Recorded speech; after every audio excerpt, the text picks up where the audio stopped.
हमारे पास ड्रग है निकोटिन। ये टबैको का इंग्रेडिएंट है और ये मोस्ट अब्यूज ड्रग कहलाया जाता है।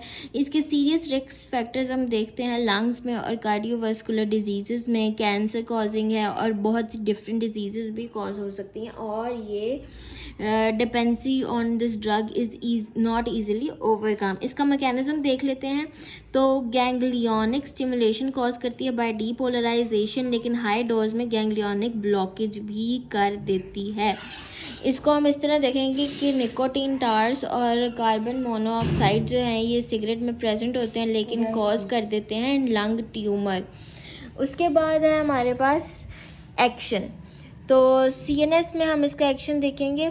सबसे पहले कि निकोटिन जो है वो हाईली लिपिड सॉल्युबल है और ये क्रॉस कर जाता है ब्लड ब्रेन बैरियर।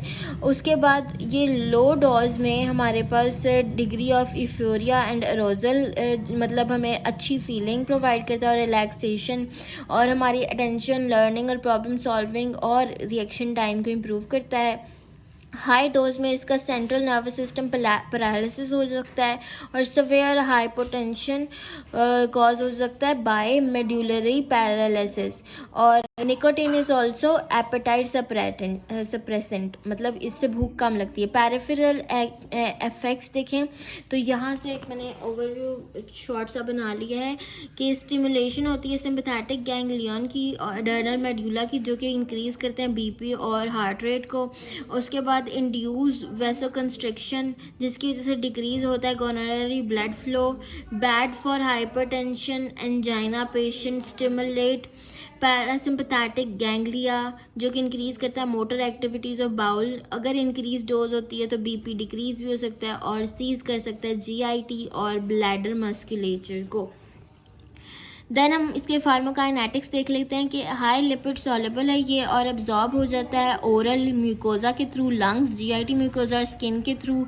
ये फिर ये क्रॉस कर जाता है प्लेसेंटल मेम्ब्रेन को भी और स्क्रीट होता है ब्रेस्ट मिल्क में भी। इनहेल्ड टोबैको जो है वो 1 to 2 gram of nicotine contain करता है और इसकी 60 mg 1 to 2 mg, ठीक है, मिलीग्राम, और 60 मिलीग्राम की वजह से हम ये एक्यूट लेदर डोज बन जाती है जो कि बहुत डेंजरस है। 90% और जितना भी स्मोक किया जाता है वो एब्जॉर्ब होता है। उसके बाद मेटाबोलाइज लंग में होता है, लिवर में होता है और यूरिनरी एक्सक्रीशन। उसके बाद हमारे इसके एडवर्स इफेक्ट देख लें। Irritability, tremors, intestinal cramps, diarrhoea, increase heart rate, blood pressure, increase the rate of metabolism for the number of drugs. Withdrawal syndrome, ये कि इसको छोड़ना बहुत मुश्किल है। अगर विड्रॉल कर रहे होते हैं तो irritability, anxiety, restlessness, difficulty in concentration, headaches, insomnia, appetite affect होती है, जीआईटी अपसेट हो जाता है। इसको हम ओवरकम करने के लिए डर्मल पैचेस यूज़ करते हैं या च्युइंगम जिसमें निकोटिन होती है, जिसमें रिड्यूस अमाउंट में निकोटिन होती है, जो कि हेल्प करती है। So this was all for the nicotine. और इसके अलावा हम ब्यूप्रोपियन भी देते हैं एंटी डिप्रेसेंट रिड्यूस करने के लिए सिगरेट्स की क्रेविंग। और nicotine replacement inhalers, nasal sprays और लोजेंजेस के थ्रू भी दी जा सकती है।